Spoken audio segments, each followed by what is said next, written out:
ତୁମକୁ କେହି ପଢ଼ାଇ ପାରିବ ନାହିଁ, ତୁମକୁ କେହି ଆଧ୍ୟାତ୍ମିକ ବନାଇ ପାରିବ ନାହିଁ। ତୁମକୁ ସବୁକିଛି ନିଜେ ନିଜେ ଶିଖିବାକୁ ପଡ଼ିବ।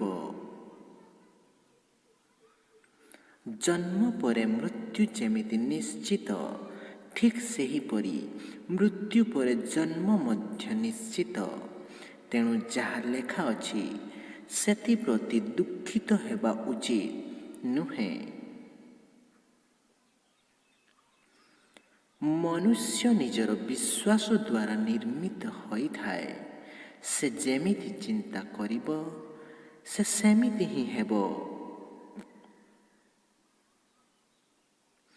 ପରିସ୍ଥିତି ଯେତେବେଳେ ବିପରୀତ ହୋଇଥାଏ ସେତେବେଳେ ପ୍ରଭାବ ଏବଂ ଧନ ନୁହେଁ, ବରଂ ସ୍ୱଭାବ ଏବଂ ସମ୍ବନ୍ଧ ହିଁ କାମରେ ଆସିଥାଏ।